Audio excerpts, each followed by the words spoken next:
Good evening. Tonight I'm going to talk about a band called Bratach Bana and a CD called Shetland Lights. I'm going to do this questions and answers because I found it easier to do it this way. So we'll start with question 1. Who were in the band and when was it formed? There were 6 members of Bratach Bana. It was Andy Ritchie, Barbara Ann Burnett, Eddie Connor, John Simpson, Sandy Fetis and myself. And with Gordon Mackay as our very hard working manager. We formed the band in the year 2006. Question 2. What would be the highlights of the band's time together? 2 come to mind. The first one being when we were accepted to play on the Danny Kyle Open Stage in Celtic Connections in Glasgow.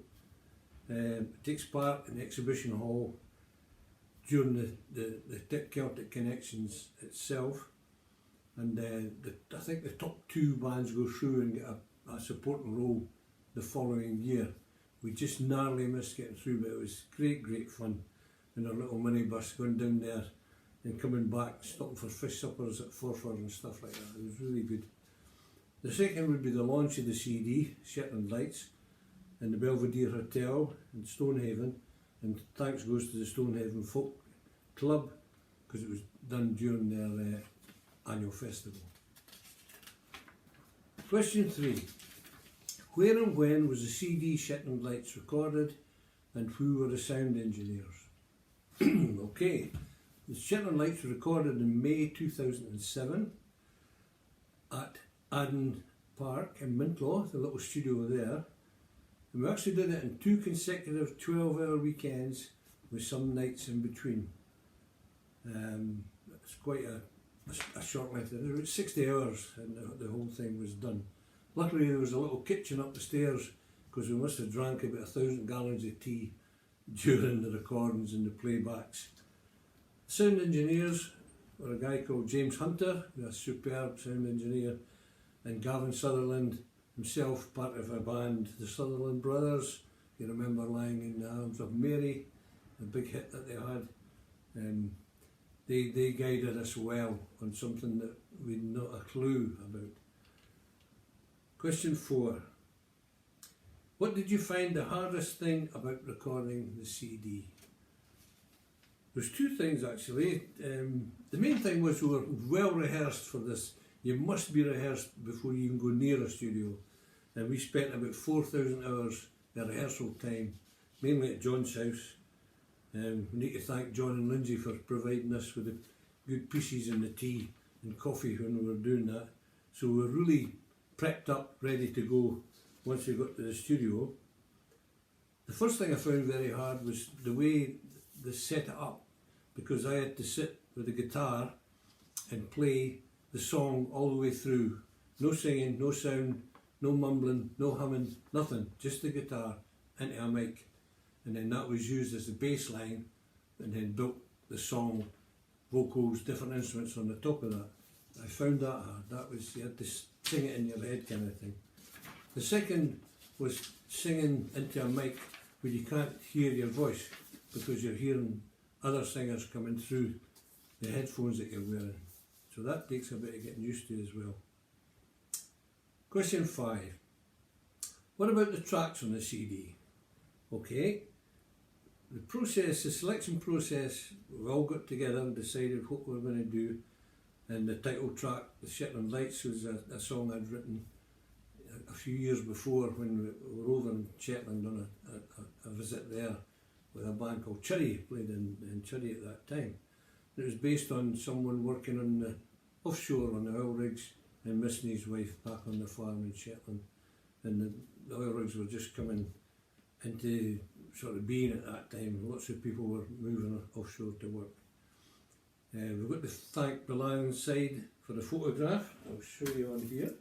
This is the Shetland Lights album, and it's a Balmoral platform. Oh, I'm upside down. The Balmoral platform that you could see on the front. And a huge thanks also goes to Gordon, our manager, but also Gordon that built us a website for the band and put all the artwork together for the CD. Thanks also goes to Peter Hockey for his musical talents and musical knowledge. Together with Sandy and John, they did most of the tunes and the arrangements for the CD. There's 3 tracks I would like to talk about on the album. First one is called The White Horse of Mormond. It was adapted from a poem by the Reverend Charles Burney from Stricken, and it tells the tale of the White Horse on Mormond Hill and why it's there, and the story of the White Horse itself and what happened there.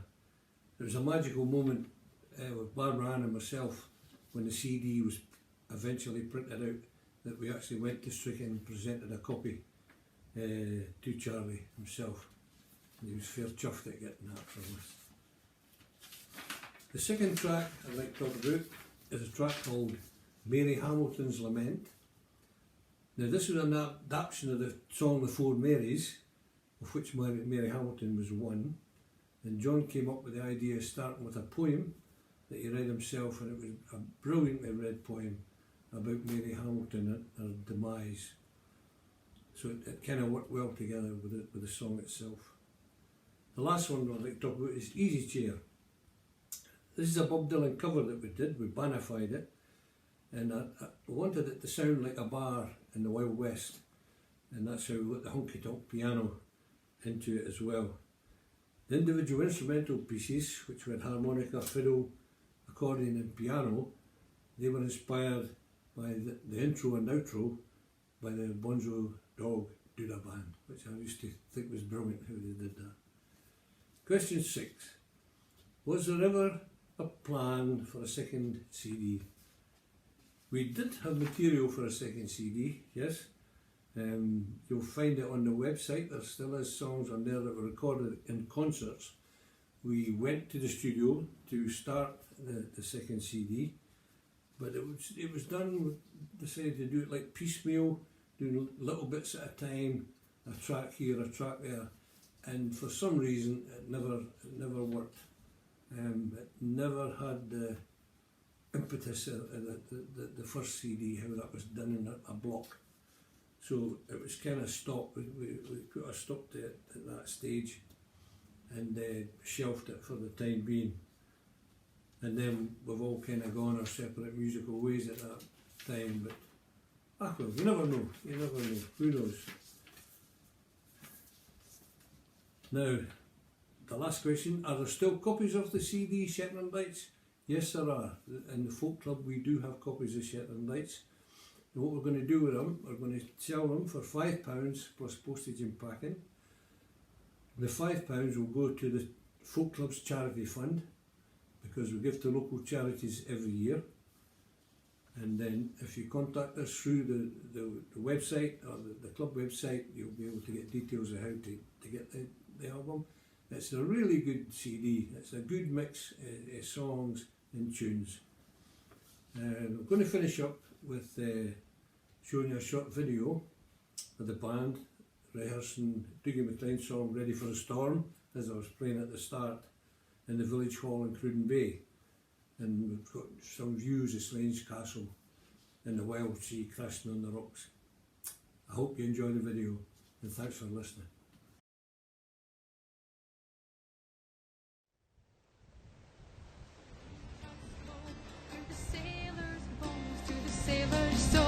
Till there's nothing left that he can